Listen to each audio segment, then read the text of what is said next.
अस्सलामुअलैकुम। जब दुश्मनों ने हज़रत हुसैन रज़ियल्लाहु अन्हु को करबला के मैदान में शहीद कर दिया तो इब्न ज़ियाद ने हुक्म दिया कि हुसैन का सर काट कर मेरे सामने लाया जाए। इस पर शिमर ने जाकर हज़रत हुसैन रज़ियल्लाहु अन्हु का सर काट दिया और फिर अपने सरदार इब्न ज़ियाद के सामने लाकर रख दिया। इब्न ज़ियाद हज़रत हुसैन का कटा सर देखकर बहुत खुश हुआ और अपनी छड़ी हज़रत हुसैन के सर पर मारने लगा। उसने हुक्म दिया कि अब ये सर यजीद के महल शाम भेजा जाए ताकि हज़रत हुसैन के कटे सर को देखकर लोग इबरत हासिल कर सकें कि जो भी हमारे बादशाह के ख़िलाफ़ जाएगा उसका यही अंजाम होगा।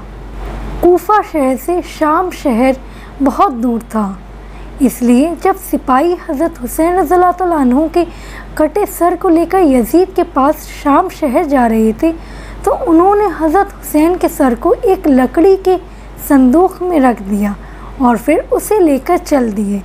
रास्ते में जहाँ कहीं भी ये सिपाहियों का लश्कर पड़ाव डालता और खाने पीने के लिए कुछ देर ठहरता तो ये सिपाही हज़रत हुसैन का सर उस लकड़ी के संदूक से निकालकर तलवार की नोक पर लगाकर रख देते ताकि उसमें हवा लगती रहे और वो ख़राब ना हो। इसी तरह सफ़र करते करते वो लोग एक रात ईसाइयों के एक इबादत गाह के पास पहुँचे।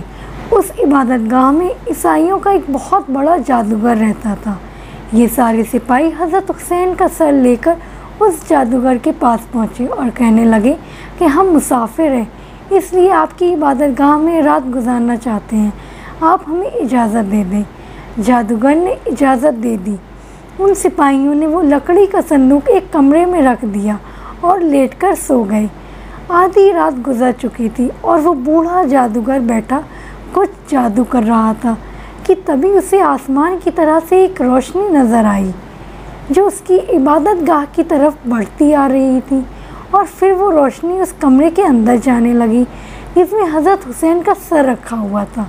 ये देखकर वो जादूगर बहुत हैरान हुआ और समझ गया कि इस लकड़ी के संदूक में ज़रूर कोई ऐसी चीज़ है जो ये सिपाही मुझसे छुपा रहे हैं। जादूगर ने रात में ही सिपाहियों के सर को जगाकर पूछा कि मुझे बताओ कि इस लकड़ी के संदूक में क्या रखा है, क्योंकि मैंने अभी आसमान से एक रोशनी उतरती देखी है जो इस संदूक वाले कमरे में गई है। तुम मुझे सच सच बताओ कि आखिर इस संदूक की हकीकत क्या है। सिपाहियों ने इस बूढ़े जादूगर को सब कुछ बता दिया कि इस संदूक में मोहम्मद सल्लल्लाहु अलैहि वसल्लम के नवासे हज़रत हुसैन का सर है। हमने अपने सरदार इब्न ज़ियाद के हुक्म पर हुसैन का सर काटा और उसे संदूक में रखकर यजीद बादशाह के पास ले जा रहे हैं। ये सुनकर उस जादूगर ने कहा कि अरे ज़ालिमों, तुम्हें शर्म नहीं आती कि तुम अपने नबी के घर वालों को कत्ल कर रहे हो। अगर आज हमारे नबी हज़रत ईसा मसीह के घर वालों में से कोई बच्चा भी ज़िंदा होता तो हम उसे अपने सराखों पर रखते, और एक तुम हो कि अपने ही नबी के घर वालों को कत्ल करते जा रहे हो। तुम कैसे मुसलमान हो। फिर उस जादूगर ने सिपाहियों के सरदार से कहा कि मेरे पास 10,000 सोने की अशर्फियाँ रखी हैं, तुम वो अशर्फियाँ मुझसे ले लो और आज रात के लिए मुझे हज़रत हुसैन का सर दे दो। सरदार ने कहा कि ये तो बहुत अच्छी बात है, तुम मुझे अशर्फियाँ दे दो और आज रात तुम हुसैन का सिर अपने पास रख लो। जादूगर ने 10,000 अशर्फियाँ निकाल कर सरदार को पकड़ा दी और फिर हज़रत हुसैन का सर लेकर अपने कमरे में आ गया।